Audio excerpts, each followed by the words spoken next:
তোমরা নিশ্চয়ই ভালো আছো। আজকে আমরা আমাদের চতুর্থ অধ্যায়ের শেষ পর্ব নিয়ে উপস্থিত হয়েছি। গত কয়েকদিন যে আলোচনা আমরা করেছি সেই আলোচনার রেশ ধরে আজকে আমরা আমাদের চতুর্থ অধ্যায় শেষ করব। দেখো, সুলতানি আমলের যে বিভিন্ন পর্বগুলো সেগুলো আমরা দেখেছি 1206 থেকে 1526, এবং সুলতানি শাসকদের যে বিভিন্ন ধরনের নিয়ন্ত্রণ সংক্ষেপে সেগুলো দেখেছি। আজকে মূলত যেটা আমরা আলোচনা করব সুলতানদের অর্থনৈতিক নিয়ন্ত্রণ। যে কোনো রাষ্ট্র ব্যবস্থায় অর্থনৈতিক পরিকাঠামো কিন্তু সব থেকে গুরুত্বপূর্ণ। সেটা আজকের সভ্যতাতেও যেমন প্রযোজ্য, বিগত সভ্যতাতেও সেটা প্রযোজ্য ছিল। অর্থনৈতিক যোগান না হলে তো কোনো রাষ্ট্র শক্তিশালী হতে পারে না। তো আলাউদ্দিন খলজির প্রসঙ্গ এখানে বিশেষভাবে আছে, তোমাদের পাঠ্য বইও আছে। তিনি কতগুলো সংস্কার করেছিলেন দেখো। আমরা ক দিয়ে লিখেছি পূর্বতন ইক্তা বাতিল করেন।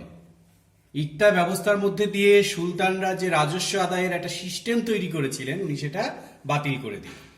খ, ধর্মীয় কারণে দেওয়া সম্পত্তি ও নিষ্কর জমি ফিরিয়ে নেন। তার মানে কি, অনেক সময় ধর্মীয় কারণে জমি দিয়ে দেওয়া হতো, সেই জমির বিনিময়ে তাদেরকে কোনো ট্যাক্স দিতে হতো না, নিষ্কর কোনো কর দিতে হতো না। এই ব্যাপারগুলোকে তিনি বাতিল করলেন। গ, সব জমি জরিপ করেন। জরিপ মানে তোমরা নিশ্চয়ই বোঝো, জরিপ মানে হচ্ছে জমির এলাকা নির্ধারণ করা, এটা তিনি করেন। ঘ, রাজস্বের হার বৃদ্ধি করেন, যতটা ট্যাক্স ছিল সেটাকে বাড়িয়ে দিলেন। অঙ্গ, সুলতানির খরচ কমাতে চেষ্টা করেন। তার মানেটা কি, একটা শাসন ব্যবস্থা চালাতে গেলে শাসকের ঐতিহ্য বজায় রেখে কিছু খরচ করতে হয়, সেই খরচগুলো যতটা না করলে না সেটা করার কথা বললেন। এছাড়াও ভূমি রাজস্ব ছাড়াও গৃহকর, গোচারণ ভূমি কর, জিজিয়া কর আদায়ের নির্দেশ দেন। ভূমি রাজস্ব মানে যারা চাষ করছে সেই চাষের জমির থেকে যে ট্যাক্স সেটা। গৃহকর, ঘরের জন্যে। গোচারণ ভূমি, যেখানে গরু বা গবাদি পশু চড়ানো হতো সেখানকার জন্য ট্যাক্স নেওয়া হতো। জিজিয়া কর আদায়ের নির্দেশ দেন। এই হচ্ছে আলাউদ্দিন খলজির অর্থনৈতিক সংস্কার। ইতিহাসে সুলতানি পিরিয়ডে আলাউদ্দিন খলজি কিন্তু একজন উল্লেখযোগ্য শাসক, আমরা আগের ক্লাসেও আলোচনা করেছি। এখন দেখো, সেই সময় আমরা উল্লেখ করলাম জিজিয়া কর। তাহলে জিজিয়া করটা কি? জিজিয়া কর হচ্ছে অমুসলমান প্রজাদের কাছ থেকে মুসলমান শাসকরা এই কর আদায় করত। মুসলিম শাসকেরা তার রাজত্বের মধ্যে অমুসলমান শ্রেণীর যদি কেউ থাকতেন তাদের থেকে এটা আদায় করতেন। এটা সিন্ধু প্রদেশে বিন কাসিম শুরু করেছিলেন প্রথম। এরপরে দেখো তুরস্ক দণ্ড, ব্যাপারটা অনেকটা উল্টো। হিন্দু শাসকেরা মুসলমান প্রজাদের কাছে থেকে এই কর নিতেন। এইটার মানে কিন্তু সব মুসলিম শাসক যে জিজিয়া কর নিতেন তা নয়, সব হিন্দু শাসক তুরস্ক দণ্ড নিতেন তা নয়। ব্যাপারটা এরকম ছিল, কেউ কেউ এটা চালু করেছিলেন, কতগুলো শর্ত সাপেক্ষে করেছিলেন। এছাড়াও সুলতানি যুগের ফিরোজ তুগলকের আমলে 4 ধরনের ট্যাক্স বা কর দেখা যায়। এ দেখো, নাম্বার 1-এ লিখেছি খরাজ, 2-এ খামোস, 3-এ জিজিয়া, 4-এ জাকাত। এই যে বিষয়গুলো, জিজিয়া কর, তুরস্ক দণ্ড, খরাজ বা এই বাকিগুলো, চলো আমরা তোমাদের পাঠ্যপুস্তকে দেখে নিই।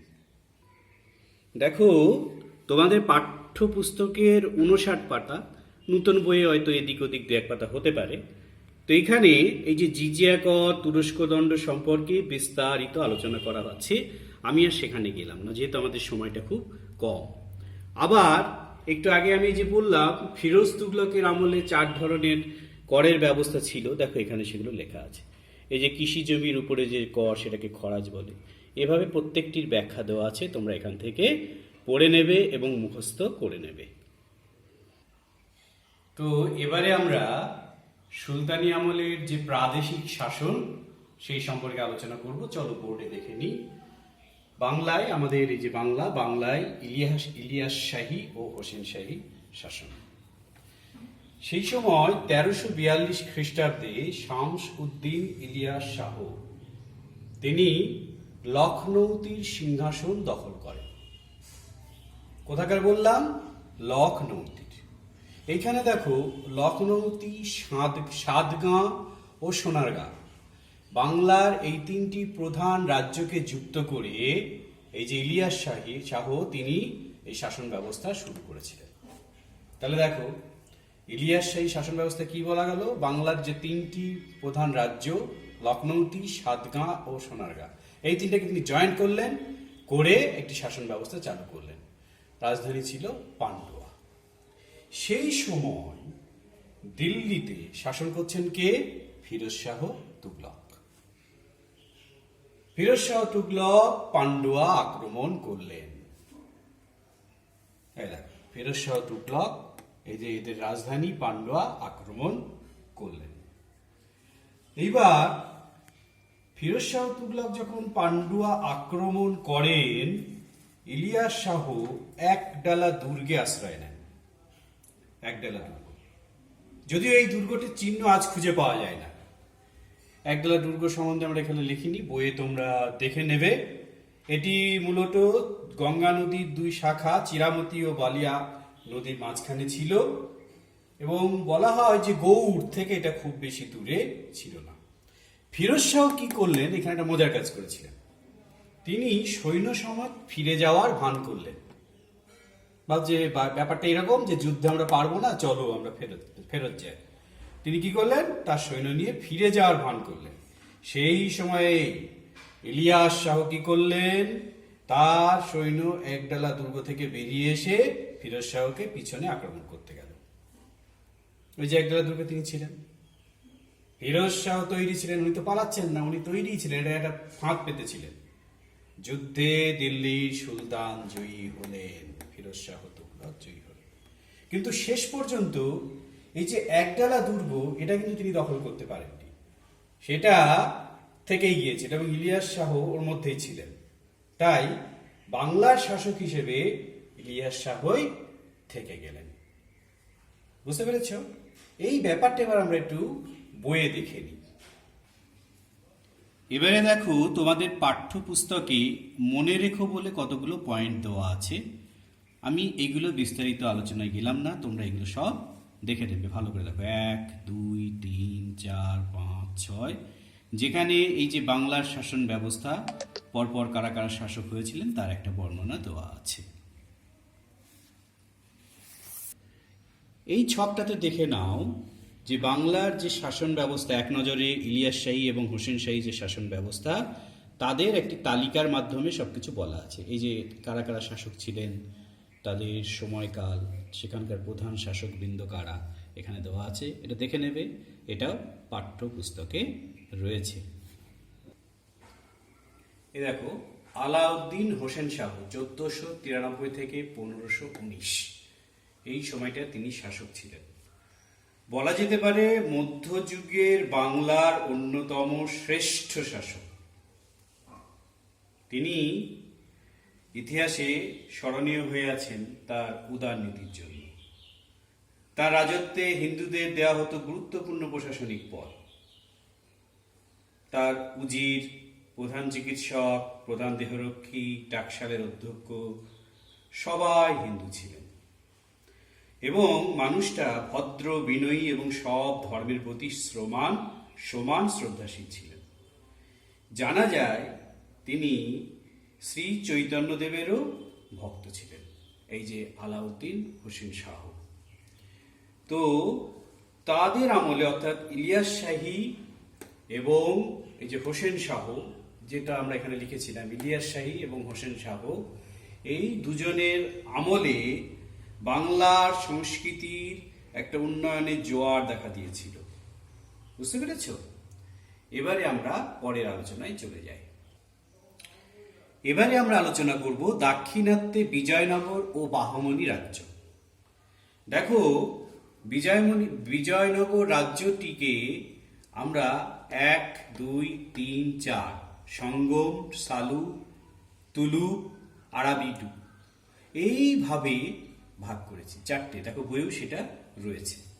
1336 সালে বিজয়নগর রাজ্য কে প্রতিষ্ঠা করলেন? প্রথম হরিহর ও বুক্ক, তাদের পিতা ছিলেন সঙ্গম। জানা যায় যে এই বংশের শ্রেষ্ঠ রাজা ছিলেন দ্বিতীয় দেবরায়। এবারে কি হলো? নরসিংহ সালু বিরূপাক্ষকে অপসারিত করে শালুক বংশের প্রতিষ্ঠা করলেন।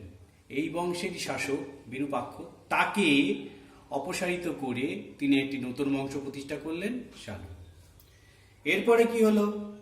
বীর সিংহ নামে তিনি একজন সেনাপতি পুত্র ছিলেন, শালুক বংশের উচ্ছেদ ঘটিয়ে তুলুক বংশের প্রতিষ্ঠা করেন।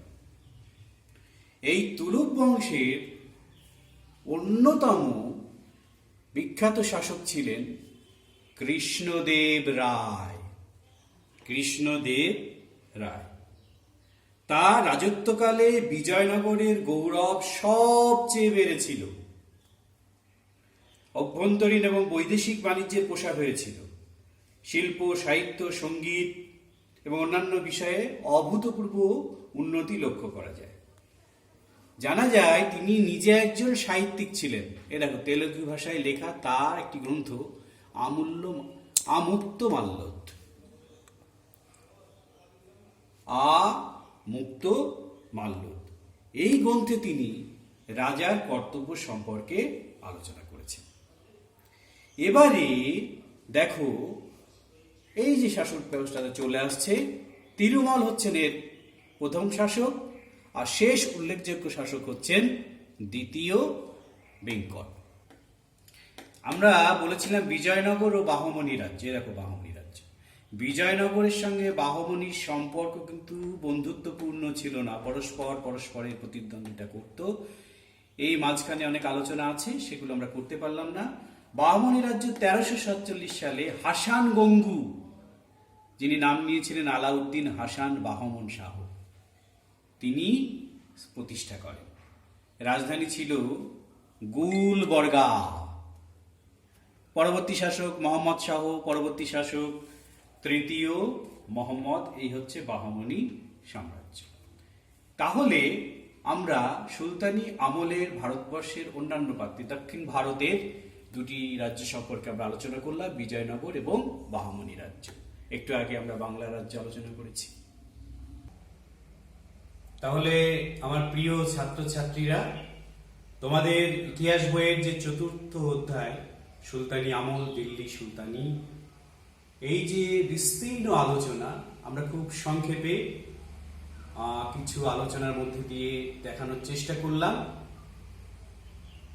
আজকের আলোচনার পর তোমাদের পাঠ্যাংশে বা পাঠ্য বইয়ের যে অনুশীলনের কোয়েশ্চেনগুলো আছে সেগুলো তোমরা উত্তর করে ফেলবে একটি খাতাতে। আর উত্তর করার সময় এই যে ভিডিওগুলো সাহায্য নিতে পারো এবং পাঠ্যপুস্তক পড়ে পড়ে সেখান থেকে করতে পারো। আরেকটি কথা বলবো, শুধু ইতিহাস বই নয়, যে কোনো বিষয় পড়ার সময় যখন তুমি পড়ছো সেখানে তথ্যগুলোকে তোমার নিজের মতন করে মার্কিং করে রাখা, যাতে ব্যাপারটা তোমাকে পরবর্তীকালে সাহায্য করে, তুমি ভুলে না যাও। এবার মনে রাখবে, এই সুলতানি যুদ্ধে তুমি যদি সঠিকভাবে জানো, তবেই কিন্তু পরবর্তী যে চ্যাপ্টার সেটাকে তুমি সঠিকভাবে বুঝতে পারবে।